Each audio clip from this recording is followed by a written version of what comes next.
Last time I counted down the bottom 25 of my top 50 favorite performances in live-action theatrical superhero movies. To refresh you on the rules for this list, a character can appear multiple times, played by a different actor, but an actor can only appear once, and for a specific film. Not his or her entire body of work is a character in a franchise. Time to find out how many of your top picks made my list, and how many you managed to guess. Let's dive back in. Maximum effort. This looks like a job for Captain Logan. It's morphin' time. Okay, spoiler alert, there are no Power Rangers actors on this list, but R.J. Seiler as Billy in the 2017 movie got close. Number 25, Tom Hiddleston as Loki in The Avengers.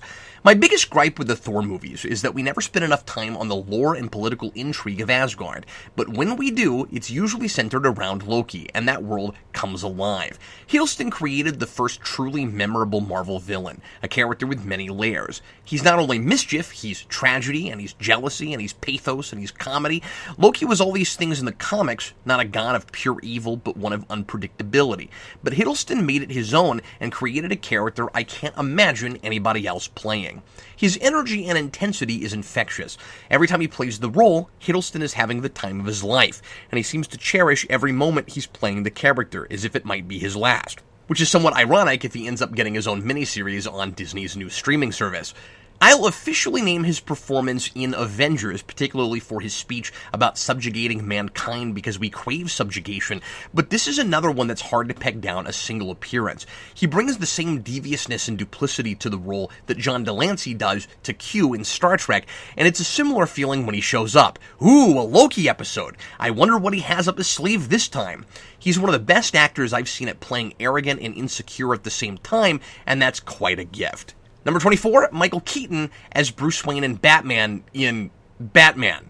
I realize not everyone would put Keaton this high on the list if they would include him at all, but he was my Batman growing up, and I never get tired of his understated, mysterious, and antisocial performance. Tim Burton directed a stiff Batman who was part of the scenery, more a device to build a macabre, noirish world around than a real character. But Keaton plays it as a tortured and lonely man, compelled to fight against the kind of man who killed his parents, who turns out to be the exact man who killed his parents. Keaton's Bruce Wayne is standing on a precipice, with one foot constantly in the same headspace as the Joker, and considering some of the things he does, he might actually be a lot closer to that than we're supposed to believe. This is, after all, a guy who gets the police's approval because he drops his arch-nemesis off a roof to his death right after blowing up a chemical plant with people inside. Keaton is dead serious but totally eccentric, and there's a wild man screaming to get out, a Beetlejuice inside of that reserved, deadpan exterior. It's those moments when that guy is trying to break through that make Keaton's performance so unique, and why he turned out to be perfect for this version of it, despite how counterintuitive it seemed to fans and the press at the time. Despite the wall Burton puts up between us and our protagonist, there's so much manic personality behind both Batman and Bruce Wayne's masks, like when he smiles deviously at Bob in the alleyway after he takes out the wild swordsman with a single strike and motions for Bob with a "your turn" gesture. And of course, the classic "you want to get nuts" speech to the Joker. I've always loved the almost mechanical way Keaton moves in the suit. It's unnatural in just the right way, and he completely owns the screen, as he famously says in interviews, lets the suit work for him. In Batman Returns, he seems to lose touch to some degree with what works so well in that first one. The Madman is so close to the surface there, he feels more like what fans were worried he'd be like in '89, a comedian in the Batsuit. But some of that is because a lot of his actions seem more erratic and make even less sense than they do in the original, so it's not all or even mostly his fault. Keaton was the Batman I emulated growing up, always pushing my upper lip up, trying to create that stern Batman face, and I think his performance, and not just the suit he got to work for him, has a lot to do with starting my lifelong obsession with the character and with superheroes at large. Number 23, Patrick Stewart as Charles Xavier in Logan. Thank God for Logan. I say that for lots of reasons. Not to give too much away for the rest of this list, but it gives me a wonderful excuse to include Patrick Stewart and this high, because prior to that movie, Xavier doesn't really get much to warrant it. Yes, Stewart was the only choice, until McAvoy came along. And yes, his optimism in the face of the eradication of his entire species in Days of Future Past is great, with the "we need you to hope again" speech that brings me nearly to tears every time. But let's face it, Stewart was mostly pretty shafted in the X-Men films up until then, because Xavier's mostly a rolling ideology, and he's too powerful to keep on the board longer than the middle of the second act. In all 3 movies. Seriously, it's like Mary Jane getting kidnapped. Can't not do that! And it's not until Logan that Stewart gets to bring out all the acting stops. He does everything he does best for that role, almost as if he wasn't cast until now, because Patrick Stewart was called for every single thing that ultra-demanding performance demands. Physical pain, emotional pain, tragedy, confusion, sarcasm, nonsensical rambling, swearing in a really sophisticated accent. These are all things Stewart excels at. See Safe House for my favorite example of that last one. And he finally gets a satisfying but soul-crushing death to make up for the unsatisfying and wrong kind of soul-crushing death he suffered in X3. Does he think it's Wolverine killing him? Or are his powers working well enough to read his mind at that point? And no, it's a scary buzz-cut Logan clone. Freaking gut punch. It's all more than I could ask for. Getting to see Stewart play a Professor X who becomes the antithesis to his own philosophy, the mutant who can't control his powers and becomes unwittingly responsible for the deaths of his friends, heartbreaking. What more could I ask for? And it's great stuff on the page, but it wouldn't be what it is, of course, without Patrick Stewart. There's so much internal conflict in the man. He's becoming the things humans fear when he always had his own insanely powerful powers under control before. And yet he's still holding on to that last shred of hope. But impressively, some of the movie's few big laughs also come from him. It's hands down one of the most powerful performances of Stewart's career, and one of the many things that instantly make Logan one of the greatest superhero films of all time. Number 22, Michael Fassbender as Magneto in X-Men First Class. Speaking of actors playing the two sides of the same ideological coin in X-Men movies, Fassbender absolutely deserves all the love he gets for his turn as a young Eric Lencher in First Class. He's great in Days of Future Past too, but he's absolutely chilling in his freshman outing. I buy him as the same guy Ian McKellen is playing, but Fassbender brings his own brand of terror and pathos to the role. He plays Magneto like a sympathetic serial killer. He's not a guy who kills just because he gets off on it. It comes from a deep-seated hatred of the people who oppressed him and his family during World War II, but he has the same coldness in his eyes of a serial killer. There's a really compelling revenge thriller embedded in First Class, within the story of a friendship tragically ruined by the different beliefs and motivations of the two men. Fassbender plays broken beautifully, and yet manages to retain enough humanity to be sympathetic and for the audience to believe the camaraderie he shares with Xavier, even if they're friends for only a couple of weeks before Eric accidentally takes out Charles's legs and everything goes to hell. This stuff really shouldn't work, but at least for the sake of that piece, it does. The joy he brings to the part makes the most haunting moments, like Eric sending the coin through Shaw's brain, that much more painful. I also love the even, almost monotone way he delivers his us versus them speeches. And man, does Fassbender have a ridiculous degree of screen presence. McKellen created the blueprint, and then Fassbender took superior material and absolutely perfected what he was doing. Number 21, Brandon Lee as Eric Draven in The Crow. Wow, I'm an idiot. I don't think it ever occurred to me that Eric Draven's name has the word Raven in it until just now. And I probably shouldn't have admitted that. Anyway, Brandon Lee's final posthumous performance is an absolute tour de force. He's totally original, he's completely likable and enrapturing, and despite the gruesome ways in which he kills the sickos responsible for his and his fiance's murder, I can't help but root for him and get caught up in the joy of his successes. It helps that the universe itself seems to be on his side, as Providence chooses Eric to return to life in order to get his due justice, if you can call it that, on the men who took his life and that of the love of his life. Wow, two characters in a row who are thirsty for revenge, both named Eric. did not do that on purpose. Lee is an incredibly physical and acrobatic actor, and he owns the screen in a way I think few actors have. He's simultaneously making an edgy rock video and giving a dramatic, passionate performance. Again, joy is the name of the game here. It's a little twisted, but it's also cathartic, as the audience vicariously enjoys Draven destroying these monsters who are designed to have no redeeming characteristics, and within this heightened melodrama, totally deserve it. There's a part of all of us that would like to mete out this kind of punishment for that sort of injustice. Heath Ledger will channel Brandon Lee in The Dark Knight in some of his mannerisms and movements, and it's uncanny going back to this film to see how close those performances are in places. A wonderfully tragic effort that ultimately became a real-life tragedy when Lee was killed on set by an accidental gunshot. It should have been a career-making role, but it's so unique and memorable, it cemented his legacy as a great actor who died just as, likely, he was only beginning to show us what he could do. Number 20, Jackie Earle Haley as Rorschach in Watchmen. This is another not especially popular opinion, especially amongst Watchmen purists, but I think what Haley did with Rorschach was absolutely perfect. Not everybody loves the guttural pseudo-Batman voice, but Haley does so much inside that bulky trench coat and that mask to make it distinctly his. He's another extremely physical actor, and it's no wonder he was tapped to play Freddy Krueger in the Nightmare on Elm Street remake right after.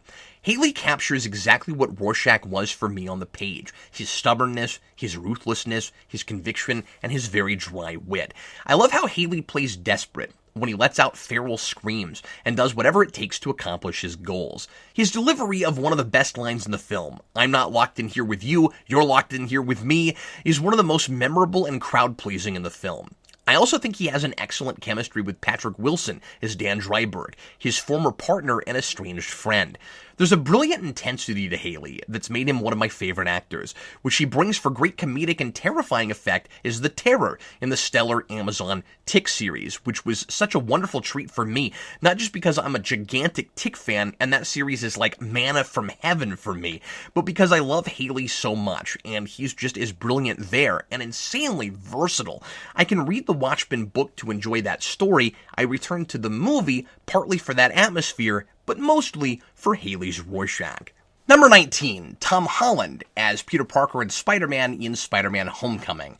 I know I'm going to get some guff for not including either of the other two Spider-Man actors on this list, especially Andrew Garfield, whose name I saw a lot in the comments for the last review. I'll save you the time if you're hoping to hear either of their names.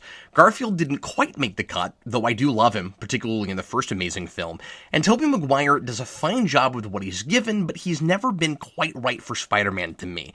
Sorry, younger folks who grew up with him. Holland is quintessential Peter Parker to me, but of course, he doesn't make the list just because he's good casting. The best way I can describe his performance is effortless. He never feels like a guy reading lines to me. He's absolutely cool as a cucumber. This relatively inexperienced kid shows up and he just is Peter Parker, with the awkwardness and the big heart and the nervous energy and the conflicted nature, always trying to juggle doing the right thing with whatever he wants for himself. Folks complain that Tony Stark is in too much of the movie, and they don't like that Peter needs him as a mentor. But seeing Holland with that much screen time acting against a towering giant like Robert Downey Jr. really demonstrates his natural talent, not to mention those wonderfully tense scenes he has with Michael Keaton. And how jealous am I of him? The kid does some minor movies, gets cast in the MCU, and suddenly he's acting with Downey and Keaton? Again, not to give too much away, but unsurprisingly, both of these guys are on this list. I love Holland's rapport with Gank. I mean Ned, Jacob Batalon, and he's excellent at balancing the drama and the humor. We got a sneak peek of what he'd do with Peter in Civil War, and he put a lot of fans at ease. Finally, a young guy who looks the age he's playing. He's 22 as of this recording, but he absolutely does not have that Tom Welling problem. And a guy who can so expertly carry his own movie. I think he's at his best when he's playing vulnerable or totally horrified. The superhero who's completely in over his head is not ready for this and becomes a little kid, afraid to die. He's amazing at that both here, when he gets buried under rubble in the third act, and in Infinity War when he's fading away. He really is the Spider-Man I was waiting for. 18. Ron Perlman is Hellboy. Obviously, Perlman is great in both Hellboy movies, and his performance is totally consistent throughout, so I'll just name the first film because that's where he created the character. But the Golden Army is wonderful. Another perfectly cast actor, it's hard to imagine someone else playing him, which we're about to see in just a few months. Perlman gives Hellboy that Ben Grimm-like gruff lovability. He acts tough, he's got a temper, he's got a million reasons to hate the world, but he's a good guy deep down, and he has the biggest heart of anybody in the movie. Perlman could easily have come off whiny and pathetic, but he's great at saying one thing and showing us something else completely different. Perlman is a big guy, but with that makeup and his posture and presence, he seems even bigger.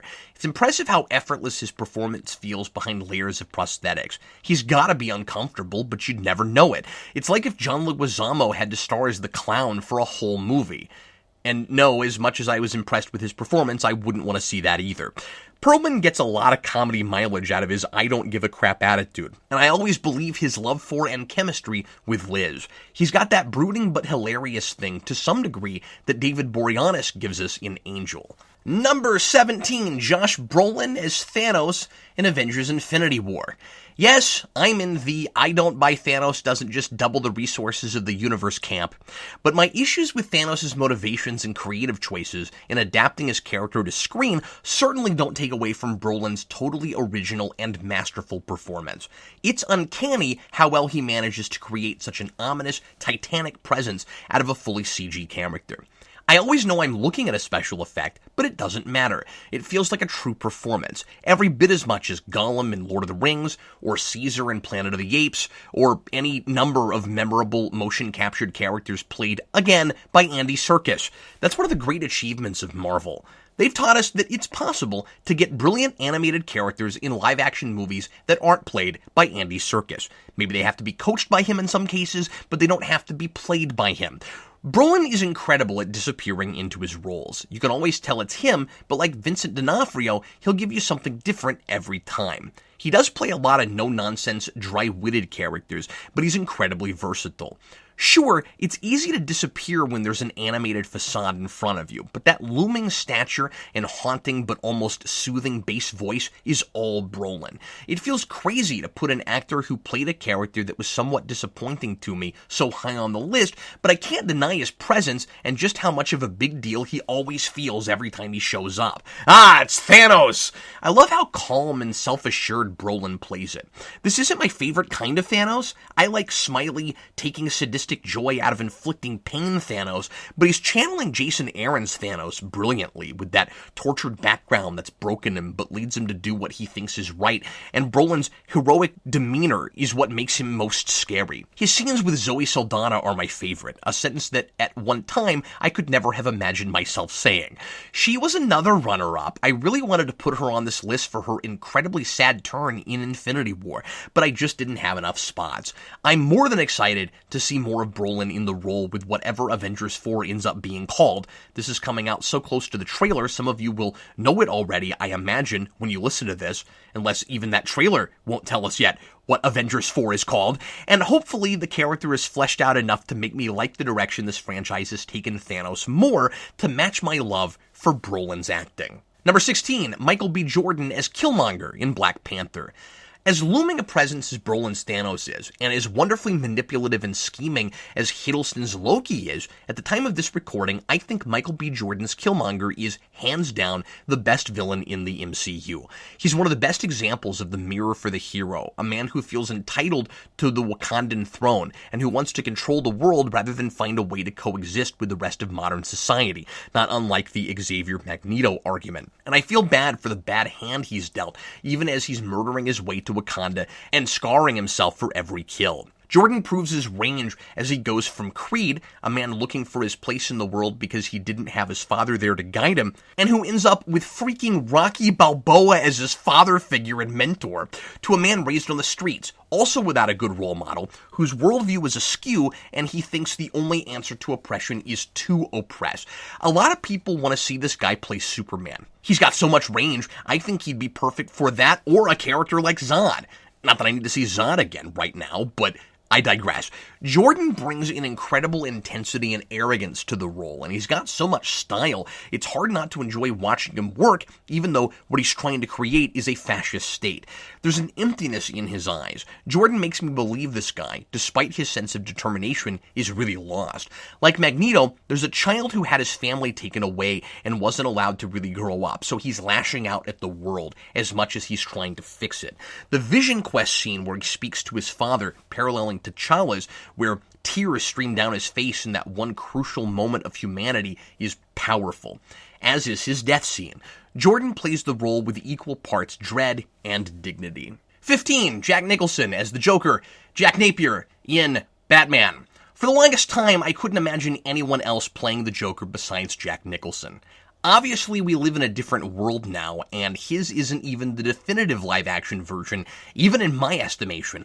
But like Keaton's Batman, he was the Joker I most thought about growing up. There were others, Cesar Romero in The Adam West Show, Mark Hamill in the animated series, but Jack was my favorite because of the way he moved and his super creepy line readings.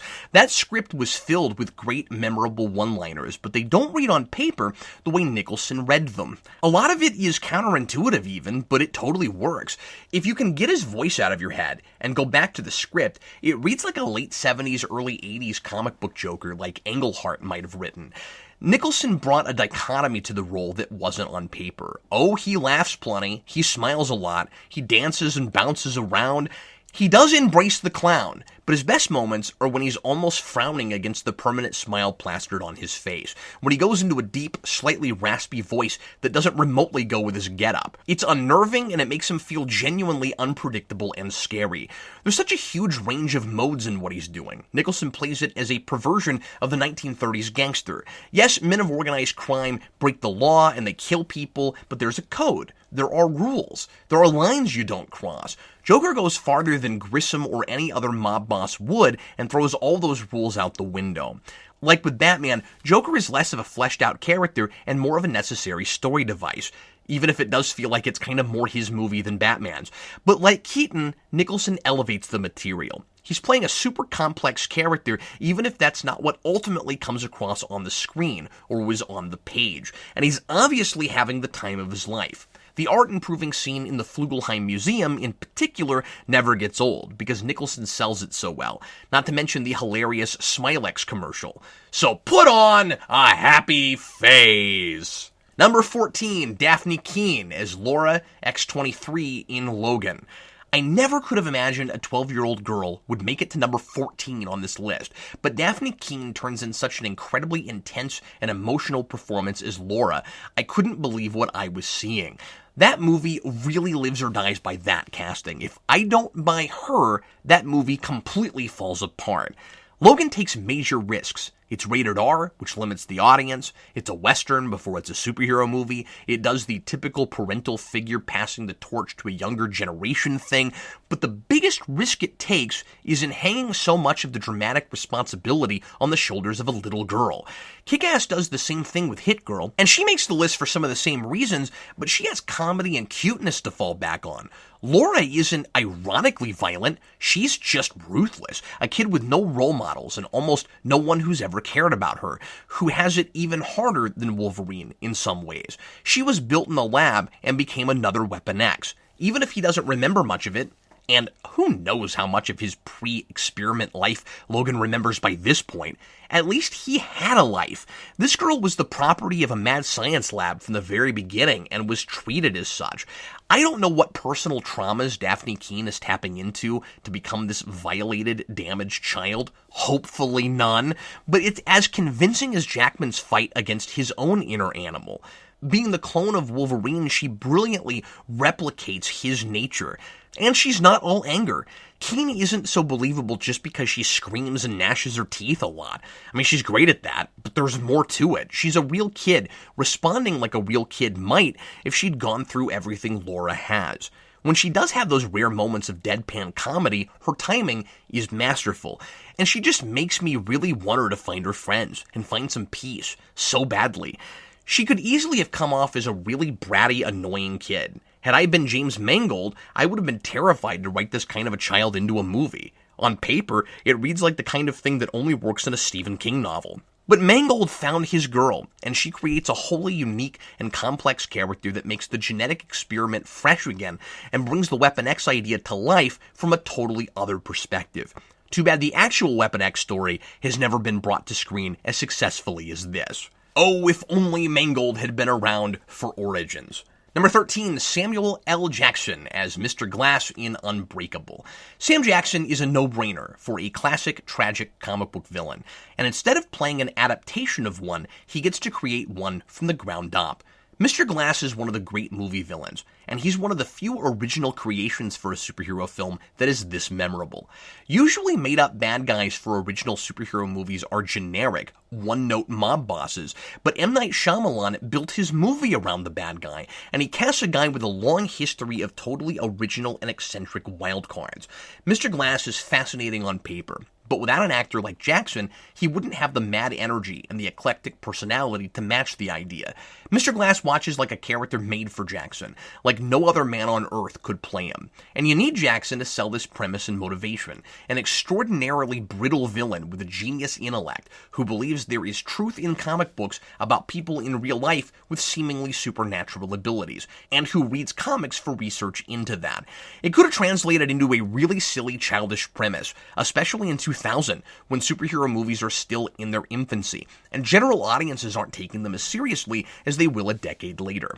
Jackson makes Elijah compelling, believable, sympathetic, and then mortifying. I love his mentor-protege dynamic with Bruce Willis, and it's heartbreaking when that friendship takes the traditional comic book direction of arch-nemeses, a twist I should have seen coming on first viewing, but was too enamored with Glass in this relationship to call it.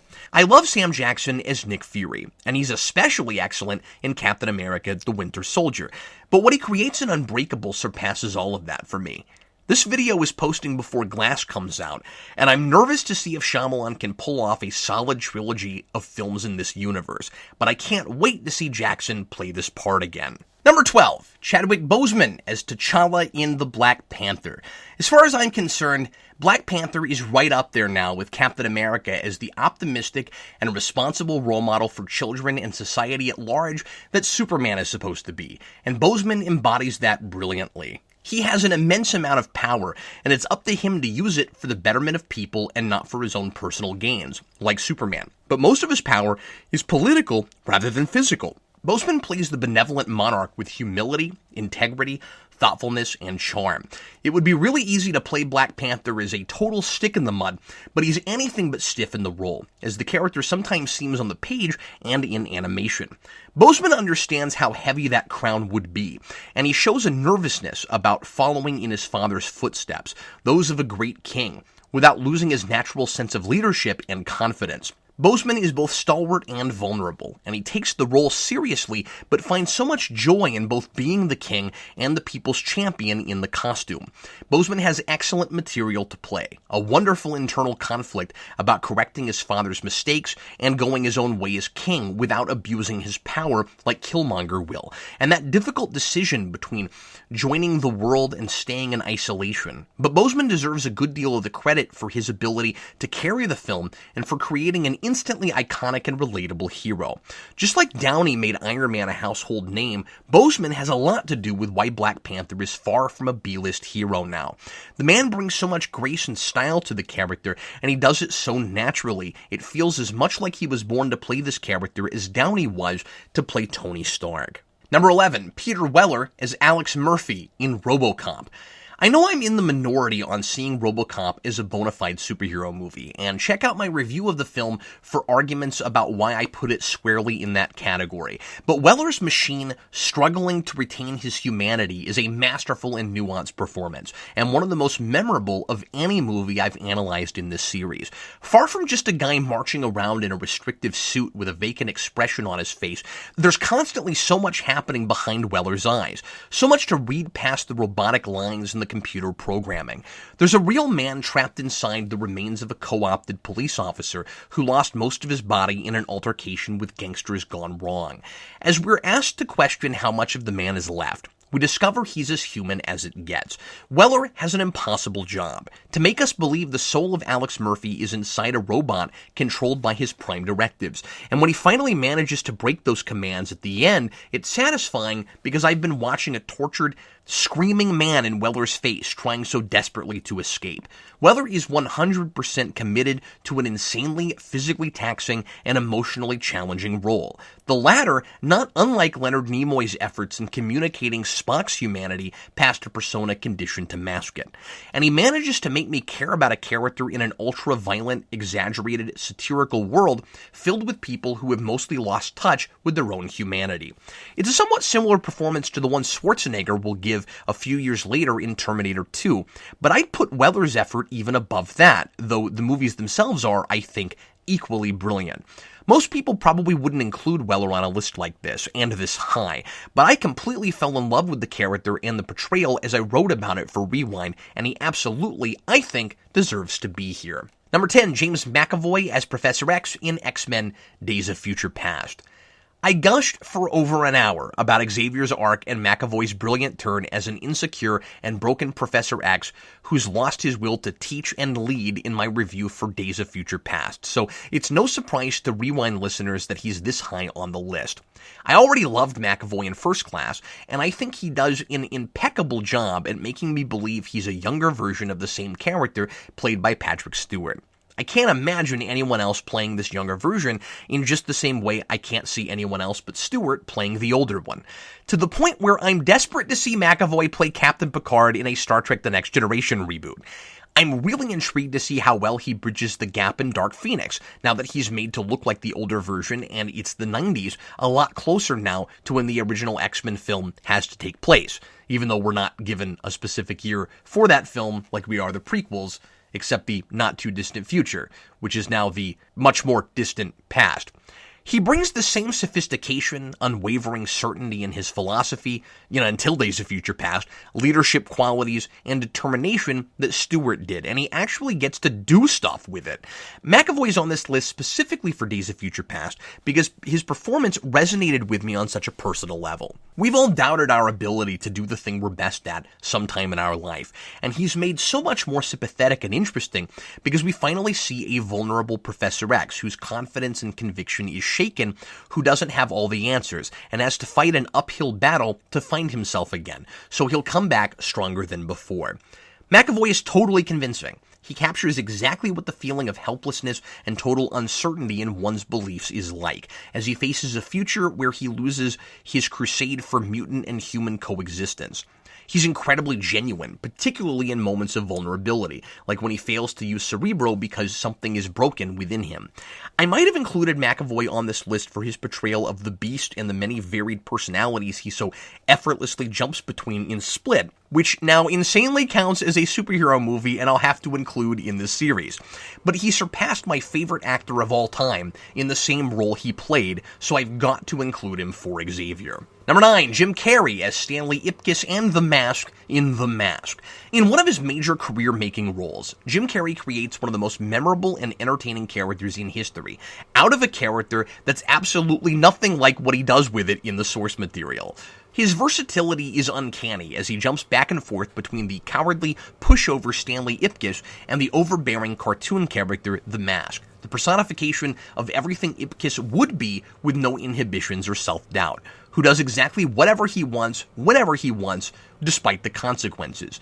Everyone in the top 10 is here because they're born, I think, to play these roles, but Carrey especially, because he's one of the only people alive who's physically capable of doing what he does, with his body and his face, in shots in that uncomfortable green makeup that are unbelievably often not computer enhanced at all, and all Jim Carrey with his rubber face and brilliant prosthetics. Carrey's mask is funny but unpredictable and unsettling, until Ipkiss finds himself at the end and changes the mask from his own worst enemy into a bona fide superhero. At first glance, Ipkiss's character just looks like a typical excuse to get to the silly, zany hijinks, but Carrie makes him a likable loser, and he instills him with a real soul. He's pathetic, but it's a relatable pathetic, and we can tell there's a self-confident, proactive guy in there somewhere, something in between Ipkiss and the Mask. He doesn't seem like a generic dude the Mask somehow comes out of. The Mask is the unencumbered self-image of that dude. That's what the script calls for, of course, but Carrie gets it, and makes a point to create that clear connection in both performances, so that's clearly communicated to the audience. Yes, there are the funny Saturday Night Live-esque one-liners, or this being Carrie, maybe I should say in living color-esque one-liners, like "smokin'" and "look ma, I'm roadkill." But Carrie is already bringing the passionate desperation that will serve him in his more dramatic roles, like Truman in The Truman Show. I would go as far as to say that compared to Ace Ventura: Pet Detective, released in the same year, this watch is like that kind of a dramatic comedy, where you realize Jim Carrey is using the live-action cartoon shtick that's making him famous to serve a story about self-identity and public personas. Number 8, Gal Gadot in Wonder Woman. Wonder Woman has, so far, been the biggest pleasant surprise for me in superhero movie history. Gal Gadot is like hitting the basket from half court in the last second of the game to win the championship. It's technically possible, but the odds are insane. If you told me after Batman v Superman she'd be in my top 10 in 2 years, I'd have called you a crazy person. But here we are. I've gone from wondering if the woman could even act, given that singular expression that seemed plastered to her face throughout BVS, nothing going on behind her eyes, and the way she was used there as a prop before an actress, to being completely moved by her performance. Watching Gadot and Wonder Woman is like watching Christopher Reeve all over again, and not because they're similar films in a lot of ways, and not because director Patty Jenkins took so much inspiration from that movie, but because Gadot brings the same level of sincerity in her portrayal. She's instantly an iconic figure on the level of Superman. Equal parts vulnerable human and majestic god. And I had been hoping Wonder Woman could someday become that. As much as I'd always wanted her to, I didn't fall in love with the character until Gadot. I guess I was waiting for Gadot. Her Wonder Woman is brimming with idealism, innocence, an endearing naivety, and an unparalleled compassion. She elevates the story from start to finish. It's a decent script with a lot of good ideas, and it certainly got the right attitude, instilling Wonder Woman with honor and hope and an unquenchable thirst for equality. But Gadot makes it feel much closer to a masterpiece than it probably is. There's some speechifying from Ares and uneven pacing toward the end that should bring the movie down. But I'm always with Gadot, and I never lose interest in Diana's quest to end the war and bring people together. And I love how crushed Gadot plays it when Wonder Woman realizes things aren't as black and white as she thought, even though she's right that there actually is a superpowered god at work helping to perpetuate evil. She has gobs of chemistry with Chris Pine as Steve Trevor, too, and their pairing is nearly as perfect as Christopher Reeve and Margot Kidder. I had to eat my hat on this one, folks. Gadot is not the vacant eye candy I worried she was, with nothing to do and no direction from Snyder in Batman v Superman. In her own film, she's an inspiration, certainly for girls, but for everyone, and I'm glad my kids will have her character to look up to. Number 7, Christian Bale as Bruce Wayne and Batman in Batman Begins. I don't know if even a lot of Nolan Batman fans loved Christian Bale's performance in that first movie as much as they love the approach, the script, and Nolan's directing style. I don't know if they like it as much as I do, but I've always thought his performance was electrifying. Bale isn't playing a superhero. He's playing a real man who's lost his parents and wants so desperately to change the society that led to that happening. I love him in The Dark Knight too, but this isn't a case of picking the first movie because that's where he invented this version of the character.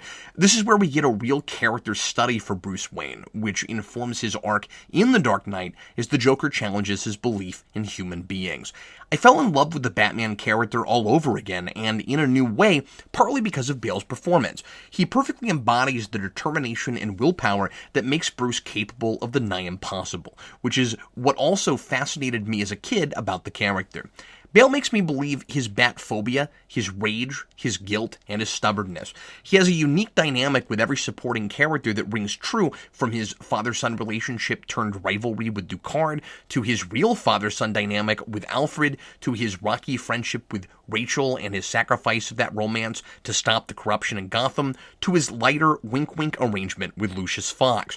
Bale is impressively committed to all the difficult physical stuff, and the genuine fear and pain he conveys along with Nolan's directing makes his hardest moments visceral and real, particularly when he first gets to the monastery and can barely stand but has to fight Ducard, when he's hanging off the side of the mountain and trying not to break his arm, pulling Ducard up, which makes me cringe every time, and that scene I mentioned when I talked about Michael Caine, when he's exposed to Crane's fear toxin and babbling about poison. There's also a subtle charm about Bale. He's fighting and using the monster that wants to come out after his parents' death, but he hasn't lost his sense of humor, and you can see his father in him, who has that same controlled humor and wit, which he used to put people at ease as a doctor and a public figure. Bale himself never has screen time with Bruce Wayne's father, but it feels like he does. It's hard to imagine that something from that performance doesn't leak into Bale's, and I wonder if he saw any of that footage before he did some of his scenes, or if he was there on set for any of that. Bruce uses the same skill to make himself look like an immature playboy, but when he's actually being himself, he comes by that disarming affect naturally, and Bale understands the difference. He created a character I wanted to emulate to some degree in my own life, and elevated a superhero origin story into a real character study about a man fighting the urge to succumb to his desire for vengeance over justice. 6. Chris Evans as Captain America in Captain America: The Winter Soldier. Chris Evans, as much as any actor portraying a principled hero, perfectly captures the ideals and principles of the character he's playing without making him too perfect, without losing the complexity of a real human being. As I've said before, Evans' Captain America is interesting because, selfless as he is, and as natural as that seems to come to him, he's constantly challenged and tempted to go against his beliefs. He's endearing because it's hard. Evans never comes off disingenuous or cartoonish in his embodiment of that idealism. I buy that he believes in truth and freedom to the extreme degree Steve Rogers does, and I believe that he'd jump onto a grenade or step in front of a bullet for any innocent person. He's brilliant at playing the man out of time, and I'm picking his performance in Winter Soldier in particular because of the vast range of emotions he has to play. He's inspiring, but he's also lonely and directionless, and as perfect as he'd like to be as he tries to set the heroic example, he reacts honestly. He is a tragic character here, with just the right amount of brooding so as not to lose the audience's sympathy. Evans plays Steve Rogers like a man in a series of Twilight Zone episodes, as life keeps throwing him seemingly impossible, nightmarish scenarios to test his resolve, from waking up decades after his own time when almost everyone he cared about is dead, to discovering Zola is still alive in a computer and that he helped Hydra infiltrate S.H.I.E.L.D. for all these years, to the shock of finding out that his best friend is still alive and being used as a programmed assassin. We see Steve's deep feelings about all these things, the inner turmoil that bubbles to the surface, even as he continues to fight for what he believes in. It's a great example of feeling versus acting on those feelings, and I love how Evans handles the public persona versus the complicated man with conflicting emotions. After he played Johnny Storm in the Fantastic Four movies, it was difficult for me to see him in this role. Now I can't imagine anybody else, and his earlier career feels like a million years ago. Back when I thought of him as mostly a comedic actor who is best at playing narcissistic pretty boys. Ironic that in these movies, he's the opposite of that, and he's constantly finding himself at loggerheads with Tony Stark, who is that guy, but way more complex and a lot more productive. Evans makes me believe not only that he is the selfless hero he tries to be, but that it's possible for anyone to be like him if they're determined enough. Number 5, Ryan Reynolds as Wade Wilson and Deadpool in the first Deadpool film. Ryan Reynolds' dedication to the Deadpool role, both in getting the thing made in the first place and in bringing that character to life as straight off the page as possible, is legendary. He's this high on the list because not only is perfect casting an understatement, since his humor and personality is so uncannily close to Wade Wilson's in the first place, but because his balance of comedy and drama is unparalleled. A lot of fans saw the movie to laugh, but Reynolds takes the material so seriously, he makes sure there's a lot more to it than that. And this is a rare instance where we can give the actor himself a lot more credit than normal for the direction the character is taken on the page, because he has so much creative influence on the story and characterization itself. Reynolds has what should be an impossible job, but he knows how rare an opportunity it is to make a movie about a character the studio didn't initially believe in. He takes nothing for granted, and he gives every aspect his absolute all. He's hilarious, but he also brings so much pain, anguish, and legitimate heart to the role. He can make me cringe as much as he can make me laugh by the joy he takes in getting revenge on people who have done him wrong, but also in the way he plays those horrible things being done to him. The one-liners are easy. What he does in the torture tank that mutilates him and gives him his powers, that stuff is hard. It's also impressive how unrestricted his performance feels in the costume. You'd think a full face mask would make it difficult for all that Jim Carrey level expressiveness to shine through, but it doesn't. Yeah, the CGI has helped, but so does the very deliberate and exaggerated way Reynolds moves in the suit. His relationship with Vanessa, Marina Baccarin, is one of the best on-screen romances in superhero movies, and that was the thing that most surprised me on first viewing. It's as good a tragic love story as it is a revenge thriller, and it's because those two have a totally unique dynamic and language together that, raunchy as it is, I totally fell in love with them. He's obviously just as great in the sequel, but Reynolds' best dramatic stuff is in the original, and what he created there was nothing short of obscene magic. Number 4, Hugh Jackman as Logan in Logan. I've always loved Hugh Jackman's Wolverine, despite the fact that he's way bigger and taller than his comic book counterpart. And although he'd still be pretty high on this list, probably for X2, Logan shoots him all the way to the final 4 in a nail-biting performance that I think might have earned him an Oscar nod if only he were playing a character who didn't have knives in his hands and a healing factor. In Logan, Jackman finally gets to explore the animal nature and the humanity inherent in Logan in the way he always wanted to. He has a constant, palpable frustration that sometimes turns into rage, and no matter how much he resists helping Laura and stubbornly tries not to be the hero, he never comes off as a horrible person. I never wonder why I'm supposed to care about him.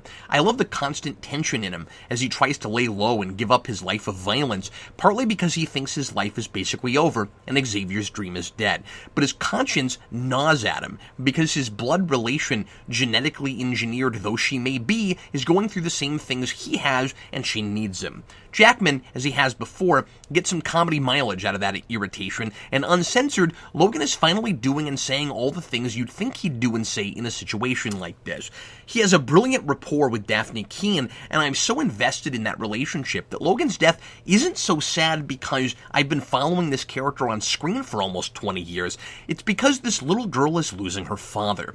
Jackman goes all in to make his send-off the best singular piece it can be, and everything he's done well with the role before, he takes to the nth degree. He's chilling when he loses it on his clone after Xavier's death, and I'm especially impressed with how Jackman plays his falling apart when he has to take care of this little girl and he's completely spent. It's funny when he goes nuts on the truck after it breaks down, but it's a nervous kind of comedy. He's hit rock bottom and he just doesn't know what else to do. There are echoes of his scenes with Rogue in the first 2 movies here. My favorite Jackman scenes in anything are always his reluctance to help children. He plays that a lot. He's great at it in Real Steel, too. I wish Roger Ebert had been able to see this movie. I think it would have changed his mind about the character, who, understandably, after X-Men Origins, he said he wouldn't walk across the street to shake hands with. It's the kind of performance I would want to go out on, and I think Jackman was smart to retire the character after this. These last 3 are going to be really obvious, I imagine, for most of you, and I've raved so much about these performances in the past, I doubt if I have a lot new to say. This is Hall of Fame stuff.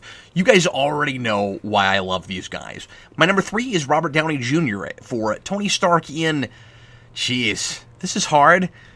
Age of Ultron, Iron Man 3? Is Iron Man 3 his best performance? I'll go with that. We all know why he's perfect for Tony Stark, how much of that character is already in him personally, and how wonderfully charismatic, self-absorbed, but ultimately deeply compassionate he comes to realize he is. He's a kind of superhero we've never really seen on screen before, the man who seems to only care about himself and who needs to be a hero as much to find his own humanity as he does to clean up his own messes, which he finds himself doing constantly. Downey is great at playing self-destructive but trying to change. And by Iron Man 3, he becomes as vulnerable and uncertain as we ever see him. I'm picking that particular performance because of the gamut of modes Downey has to play all at once. He's still got that narcissism, but now he's terrified and facing massive personal anxiety. And he plays it like the end of the world because Tony could never imagine he'd be hit with crippling self-doubt. I find that I'm most impressed with Downey when he's playing absolute petrified or being totally blindsided, because he plays it almost like a space alien discovering regular everyday human emotions for the first time. I like the wonder he finds at some real self-discovery, and the way he begins to mature as he acts as a mentor for a child. More broadly, Downey is one of the world's greatest improv actors. Some of his best lines are things he came up with outside of the script, and even though I'm naming him for Iron Man 3, I would be remiss if I didn't mention how much credit should go to him for turning Iron Man into one of the most popular superheroes of all time, and a character that helped change the way regular moviegoers see this genre, as he worked with an unfinished script and molded Stark as he and Favreau went along in the first one. He's a towering figure on the screen that owns nearly every scene he's in every performance. And the most impressive thing about him is that he continues to keep me captivated and care about what happens to him, despite how slowly the character learns anything. Number 2, Heath Ledger is the Joker in The Dark Knight. The only actor to win an Oscar for a superhero film role, posthumously, and I don't think he would have won it if he hadn't died, but his performance was of course deserving of it, and worthy of the continued praise, adoration, and influence he still has a decade later. The Dark Knight is one of those rare films that I think completely lives up to the hype. The film world, not just Batman fans, treated it like the second coming of Christ, and for superhero movies it absolutely was. We'll get to the first coming of Christ in a minute. Ledger, of course, had a lot to do with why the film was such a phenomenon. What's really impressive about that, to me, is that he had to win us all over. A lot of people, including myself, were trepidatious about early publicity photos and then the trailers. The Joker looked like a crazy hobo with badly applied makeup, just a dirty, creepy homeless guy that was supposed to somehow be a foil for Batman. It looked like it was different just for the sake of being different. You know, like Leto's Joker absolutely would be in Suicide Squad. Instead, it was a master stroke, something brand new, but that was still totally recognizable. Ledger's Joker is a complete wildcard. He plays him with a deliberate sense of mystery and misdirection. This guy probably knows where he comes from, but he won't tell us, and despite that total lack of background, he feels like a fully realized person. I totally buy that he got to his terrifying philosophy that human beings are, at their core, animals with no innate sense of decency, even though I have no idea how he arrived there. Ledger doesn't seem to pretend to know which of his 3 conflicting backstories is the right one, if any of them are. He plays it like he himself knows. Ledger totally transforms himself until there is no trace of the actor there at all. It could have been nothing but a slasher villain, a serial killer who laughs a lot, but he's the only one having any fun. As scary as he is, he makes me laugh. And then I question myself for finding his sadistic humor funny. Through his performance, he makes the audience experience, to a small degree, what he's trying to teach Batman. Maybe we're all as civilized as we are just because it's convenient. If I'm laughing at things like the pencil trick or the Joker blowing up a hospital, even in a fictional setting, is it possible the side of me that likes that kind of perverse humor could be brought out as far to the fore as the Joker allows his dark side to go? Ledger gives the Joker so many different layers, and somehow they all feel consistent.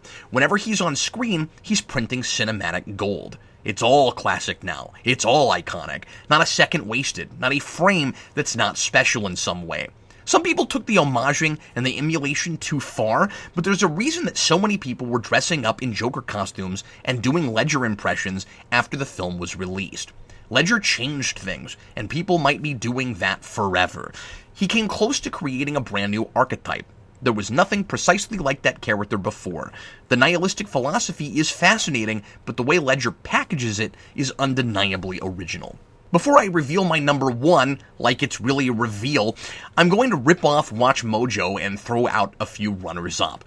It was impossible to get everyone on this list I really wanted to talk about, but sacrifices had to be made. So here are a few more that were certainly worthy to be put here, but that I didn't quite have room for. I mentioned a couple earlier, here are some others. I really liked Ray Fisher as Cyborg in Justice League. The movie is a bizarre hodgepodge salvage operation, but he stood out, and I think he could hold his own in a standalone movie. And this is coming from a guy who never liked Cyborg in the Justice League. Margot Kidder, of course, is Lois Lane in Superman, and there may be some special circle of superhero movie hell for leaving her out. Rebecca Romijn as the original Mystique, especially in X2. She does a lot with a little, both in dialogue and in dress, and she has a lot of screen presence for such an underdeveloped role. Underdeveloped at the time, anyway. Chris Pratt as Star-Lord in Guardians of the Galaxy, another really good balancing act of drama and comedy, and a performance that resonated with me a lot personally. The super creepy and bizarre Peter Stormare as the Devil in Constantine, and Jean-Philippe Law as the mute but wild-eyed Diabolique in Danger Diabolique. And my number one, of course, is Christopher Reeve as Clark Kent and Superman in the original 1978 Richard Donner Superman film. Even after decades now of superhero movies and a lot of truly great films in the genre in just the last 10 years, I can't help but put Christopher Reeve right at the top. He's the architect of all of this. He didn't just make us believe a man could fly, he made us believe superheroes weren't just for kids. It took a long time for the industry to catch up to what Donner was doing en masse, but in 1978, he and Christopher Reeve were pioneers, making a movie about a guy flying around in a cape that wasn't a throwaway kiddie story, but an epic about a godlike American immigrant with impossible abilities who sets the example for the world rather than looking for glory or power. You need a guy who seems both larger than life and down to earth, majestic and godlike, yet warm and personable. Reeve's genius is in his ability to play those contradictions like they're ketchup and mustard, like they just go together. Like Evans' Captain America, Reeve comes across as a human being with the weight of the world on his shoulders, not an unbelievable model of perfection. I have big issues with the turning the world backward thing in the third act, but I like that Superman is fallible, that like any of us, he's tempted to use his powers because of his own emotional attachments, like he does to save Lois. He tries to be totally selfless, and he usually succeeds, but he's not totally patient and totally kind all the time. He can feel guilt, he can feel irritation, and he gets angry. That primal scream Reeve does is my favorite moment in the film because it feels sincere and it's disturbing. What if Superman, with all those powers, couldn't control himself? We see the answer in Superman 3, but it's a big joke and it does degenerate into a goofy cartoon. In every subplot. If you've not seen that, I would steer clear. Reeve himself never loses what makes him so quintessentially Superman, even in the bad ones. I really like his wrestling with whether he wants to sacrifice being Superman for Lois in Superman 2, not to mention his interactions with Zod, but of course, he gets the number one spot for his first effort, where he makes the character relevant again and redefines him for a whole generation. And there it is, finally, my top 50 performances in superhero movies spanning 5 different decades. I've wanted to do this list for a long time, but I'm glad I waited. This would have been a lot different even a year ago, especially thanks to Black Panther and Logan. There are at least 6 performances that couldn't have been included before last year. I wonder what performances we'll see next year that I'll wish I could have included. As I said in part 1, I'd like to eventually do the same thing with television actors and maybe even voice actors, but that'll be down the road. For now, we're going to get back to movie reviews. I'm not prepared to reveal the subject for next time, but I'm doing something very special for the Christmas holiday, and I think you're going to like it.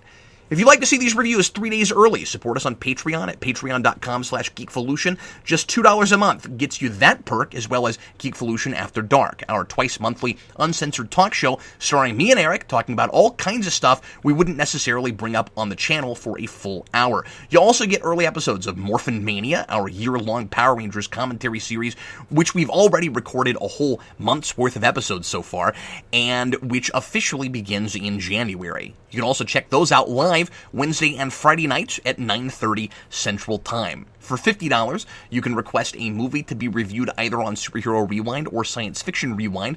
I am a little backed up on those right now, but I will get to all of them eventually. And at the $10 tier, you can become a Patreon producer, and I will thank you personally at the end of every rewind. And let's do that now, shall we? Thanks a ton, Patreon producers. You guys do so much to keep this thing going. Thanks to Dylan Musciello, Jackson Rasco, Nick Manna, Eamon Singleton, Cletus Winslow, Remy LeBlanc, Derek Jacob, The Day Ghost, Michael Gulick, Magpie's Nest Productions, Kareem Roberts, Lot 10 Underground, Michael Mark Micheletti, Carl Maxey, Dimitri J, John Johnson, Jacob Schneider, Nathan Handford, Aram Zangana, Joey Crouch, Sartaj Govind Singh, and Ethan.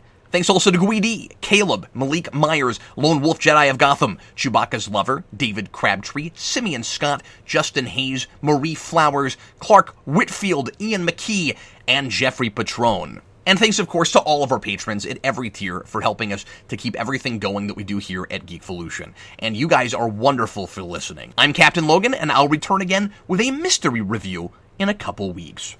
Ba, ba.